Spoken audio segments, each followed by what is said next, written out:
दोस्तों, क्या कभी आपने सोचा है कि हमेशा पुरुषों के सर पर ही बाल यानी गंजापन क्यों होता है, ये औरतों के सर पर क्यों नहीं होता? तो चौंक गए ना सुनकर? तो नमस्कार दोस्तों, मैं हूं रोहित। एक नया वीडियो लेके आया हूं, गजब का जनरल नॉलेज बढ़ाएंगे। और अगर आप इस चैनल पर नए हैं तो चैनल को सब्सक्राइब जरूर करें, क्योंकि मैं ऐसे नॉलेज बढ़ाने वाली वीडियो लाता रहता हूँ। और हाँ, बात पूरी समझ में आने के लिए वीडियो को पूरा अंत तक देखिए और अपने दोस्तों के साथ भी शेयर करिए। तो चलिए शुरू करते हैं। दोस्तों, आपने कई बार ऐसा देखा होगा, आपके दोस्तों में, रिश्तेदारों में या हमारे सोसाइटी में कहीं में भी कुछ लोग ऐसे होते हैं जिनके सर पर बाल नहीं होते। कई बड़े बड़े हॉलीवुड के एक्टर जैसे कि the Rock, Jason Statham, Vin Diesel इत्यादियों के सर पर भी बाल नहीं है। कईयों के सर के फोरहेड के दोनों साइड से गंजापन चालू हुआ है। कई लोग इस समस्या से जूझ रहे हैं और कुछ लोगों एक्सेप्ट करके आगे बढ़ गए हैं और कई लोग पैसा देके अपने सर पर हेयर ट्रांसप्लांट करवा लेते हैं। तो आज हम इस वीडियो में गंजापन होने का साइंटिफिक कारण समझने वाले हैं।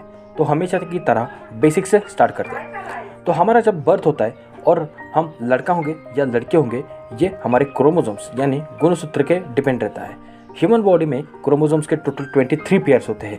उसमें से खाली एक्स और वाई यही पेयर हमारे सेक्स यानी हम मेल होंगे या फीमेल होंगे ये डिसाइड करते हैं, और बाकी के पेयर्स हमारे बॉडी में के अदर चीज़ें, चेंजेस और फंक्शन डिसाइड करते हैं, जैसे कि हमारी हाइट, हमारे बाल, हमारा चेहरा इत्यादि। वैसे ही हमारे शरीर में कई सारे हार्मोन्स और एंजाइम्स सीक्रेट होते रहते हैं जो हमारे बॉडी के डेली फंक्शंस करने को हमारी मदद करते हैं, जैसे कि डाइजेस्टिव एंजाइम्स जो हमारे खाने हुए खाने को पचाने का काम करते हैं। तो महिलाएं जो होती है उनमें सेक्स हार्मोन होता है ईस्ट्रोजन, और पुरुषों में सेक्स हार्मोन होता है टेस्टोस्टेरोन। मतलब जो दोनों पुरुष और महिलाओं के अलग अलग बॉडी पार्ट्स को, जैसे पुरुषों में पुरुषों के बॉडी पार्ट्स और महिलाओं में महिलाओं के बॉडी पार्ट्स विकसित करते हैं। इसलिए आपने समाज में कभी कभी देखा होगा कि पुरुषों में महिलाओं के बॉडी पार्ट्स विकसित होते हैं और महिला में पुरुषों के बॉडी पार्ट्स, जैसे कि महिला के मुंह पर बाल आना। तो ये सब होता है इसी हार्मोनल इम्बैलेंस के कारण। तो पुरुषों में जो सेक्स हार्मोन है टेस्टोस्टेरोन, ये बढ़ती हुई उम्र के साथ डाइहाइड्रोटेस्टोस्टेरोन में कन्वर्ट होता है। तो जब शरीर में ये चेंजेस होने लगते हैं तब हमारे सर के बाल झड़ना और धीरे धीरे हमारे सर पर गंजापन होना स्टार्ट होता है।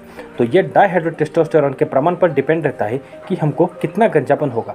अगर ज़्यादा डाइहाइड्रोटेस्टोस्टेरोन प्रोड्यूस हो रहा है तो ज़्यादा गंजापन होगा, और अगर कम प्रोड्यूस हो रहा है तो कम गंजापन होगा। तो अब आप सोच रहे होंगे कि महिलाओं के सर पर गंजापन क्यों नहीं होता। तो इसका कारण यह है कि जैसे मैंने अभी आपको बताया कि महिलाओं में मेन सेक्स हार्मोन होता है ईस्ट्रोजन। तो उनके शरीर में टेस्टोस्टेरोन की मात्रा प्रोड्यूस होती है, पर वो बहुत कम प्रमाण में होता है। तो इसीलिए उनका टेस्टोस्टेरोन डाइहाइड्रोटेस्टोस्टेरोन में बहुत ही कम मात्रा में प्रोड्यूस होता है।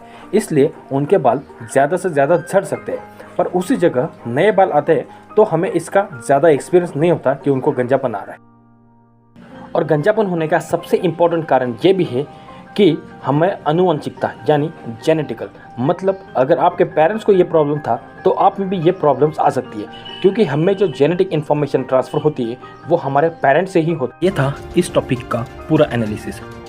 होप आप सबको ये कंटेंट अच्छा लगा होगा। अगर आपको ये कंटेंट पसंद आ रहा है और मेरे मेहनत को आपको कुछ क्रेडिट देने हैं तो आप चैनल को सब्सक्राइब करें ज़रूर करिएगा। Thank you.